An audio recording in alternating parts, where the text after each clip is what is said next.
Kita ke informasi lain, pemirsa. Menko Bidang Pembangunan Manusia dan Kebudayaan Pratikno memimpin rapat koordinasi tim pengarah Satuan Tugas Percepatan Rehabilitasi dan Rekonstruksi Pasca Bencana Alam. Rapat ini menindaklanjuti keputusan Presiden terkait dengan penanganan pasca bencana di Provinsi Aceh, Sumatera Utara, dan Sumatera Barat. Tanggal 13 Januari 2026 menindaklanjuti Kepres nomor 1 tahun 2026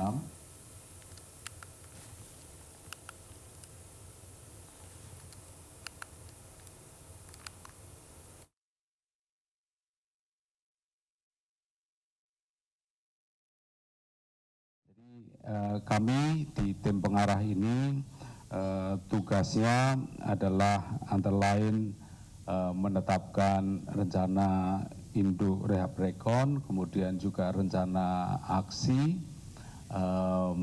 untuk rehab rekon. Selain itu kita juga melakukan monitoring dan evaluasi serta memberikan laporan rutin kepada Bapak Presiden. Di dalam Kepres disebutkan bahwa kami harus melaporkan minimal 2 bulan sekali kepada Bapak Presiden. Pemirsa, Menko Bidang Pangan Zulkifli Hasan menjamin pasokan pangan di daerah terdampak bencana tidak mengalami gangguan signifikan, meski sejumlah daerah sempat menghadapi kondisi darurat akibat bencana. Zulhas bahkan memastikan wilayah yang terdampak cukup parah seperti Kabupaten Aceh Tamiang, pasokan pangannya sudah mulai pulih.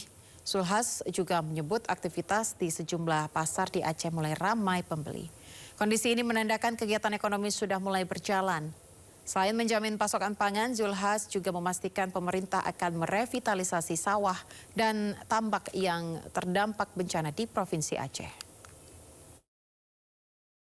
Itu pangan ya, pangan pasokannya dijamin cukup gitu. Bahkan di Tamiang yang paling berat pasar sudah beroperasi ramai.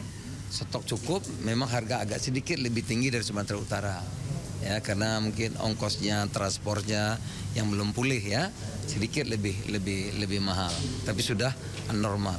Nah, yang kedua yang bidang saya, kita akan selesaikan rehabilitasi sawah 70.000 hektar tahun ini selesai. Ada 70.000 yang terdampak. Pemirsa, baru-baru ini wisatawan di Kota Bandung mengeluhkan munculnya kotoran manusia di sejumlah sudut kota hingga tempat wisata. Wali Kota Bandung menggelar operasi besar-besaran untuk menertibkan para manusia kardus. Kota Bandung menghadapi masalah baru. Tidak hanya soal kemacetan dan sampah, kota berjuluk Paris Van Java itu kini tercoreng dengan ulah sebagian orang yang buang kotoran sembarangan. Wali Kota Bandung Muhammad Farhan mengatakan kotoran manusia ditemukan di sejumlah sudut kota hingga tempat yang banyak didatangi wisatawan. Seperti di kawasan Wastu Kencana, Taman Panda, Braga hingga kawasan Asia Afrika. Tiba-tiba ada satu orang komplain ke saya, Pak, mengenai bau hangsir. Wah, saya kaget. Maka saya lakukan patroli dan betul saja di banyak pojok, banyak kotoran manusia. Yang kita lakukan adalah kita akan melakukan operasi penertiban homeless dan manusia kardus. Pemkot Bandung akan melakukan operasi besar-besaran untuk menertibkan manusia kardus yang kerap tinggal di bangunan tak berpenghuni di Kota Bandung. Dari Bandung, Jawa Barat, Billy Maulana, iNews melaporkan. Sempat viral karena jadi pramugari gadungan, Khairun Nisa kini malah diberi pendidikan pramugari gratis. Salah satu sekolah pramugari di Kediri, Jawa Timur, pemirsa, menawarkan pendidikan pramugari gratis kepada Nisa.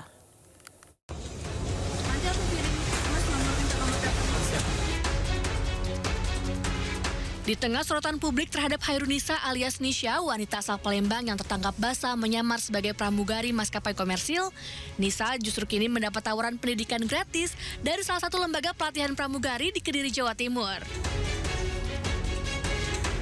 Dalam unggahannya di media sosial, Aeronef Indonesia menawarkan program pelatihan gratis pramugari kepada Nisha karena semangat dan perjuangan Nisha untuk membahagiakan orang tuanya. Sebelumnya, Nisha mengaku ditipu oleh seseorang ketika ingin masuk ke sekolah pramugari di Jakarta. Padahal saat itu ia sudah mengeluarkan uang 30 juta rupiah agar bisa diterima menjadi pramugari.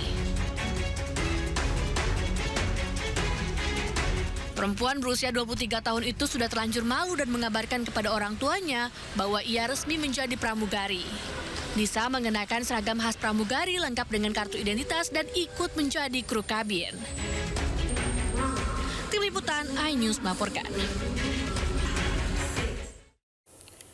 Pemirsa, bukan muncul di laut, seekor lumba-lumba putih justru terlihat mondar-mandir di aliran sungai di Asahan, Sumatera Utara. Kemunculan mamalia itu membuat heboh warga sekitar.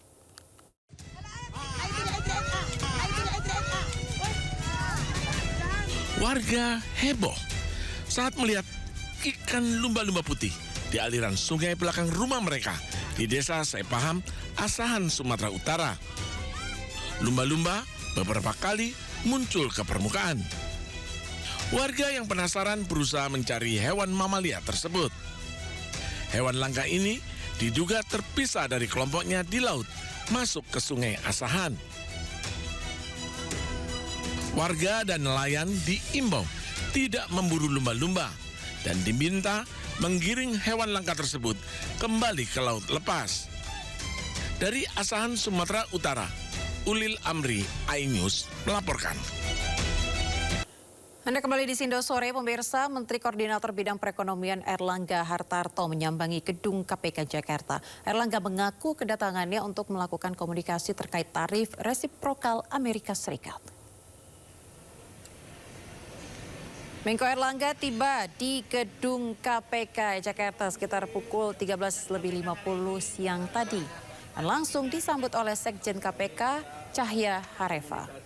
Selain Erlangga, hadir pula Wakil Menteri Perdagangan Diah Roro Esti dan Wakil Menteri SDM Yulio Tanjung.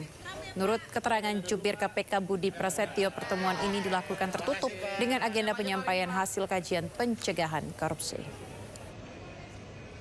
Kita komunikasi untuk negosiasi tarif.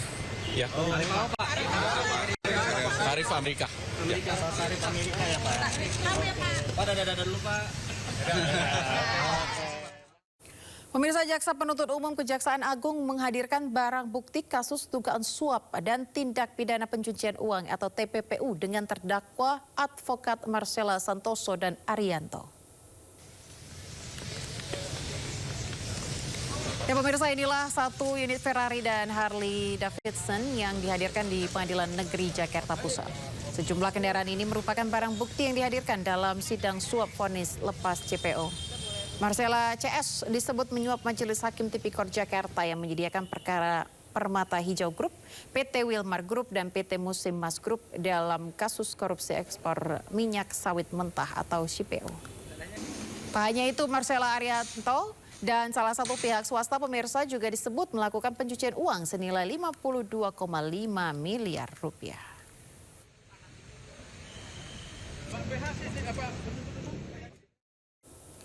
Penyidik Komisi Pemberantasan Korupsi KPK geledah kantor pusat Direktorat Jenderal Pajak Kementerian Keuangan di Jakarta Selatan. Keluar dari gedung Ditjen Pajak, pemirsa, penyidik KPK membawa satu koper hitam. Penggeledahan dilakukan untuk mencari bukti-bukti tambahan yang dibutuhkan dalam penyidikan dalam dugaan suap pengurangan nilai pajak. Penggeledahan terkait dugaan suap pemeriksaan pajak PT WP pada Direktorat Jenderal Pajak Kementerian Keuangan periode 2021-2026 yang menjerat Kepala Kantor Pelayanan Pajak Madya Jakarta Utara. Ya, sebelumnya pemirsa, KPK menetapkan 5 tersangka dalam kasus dugaan suap pengadaan pemeriksaan pajak di lingkungan KPP Madya Jakarta Utara setelah melakukan operasi tangkap tangan pada Jumat lalu. Itu juga penyidik tentu akan menelusuri, akan melacak kemana saja aliran uang yang terkait dengan perkara ini. Oleh karena itu, hari ini penyidik melanjutkan kegiatan penggeledahannya di kantor pusat Ditjen Pajak di Jalan Gatot Subroto. Saat ini penyidikan penggeledahan masih berlangsung.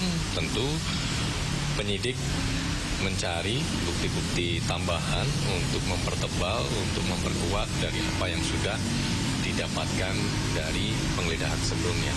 Ya, karena memang kita masih akan terus menelusuri, termasuk proses ataupun tahapan dari penilaian dan pemeriksaan ini seperti apa peran-peran yang dilakukan pihak-pihak di kantor pusat Ditjen Pajak.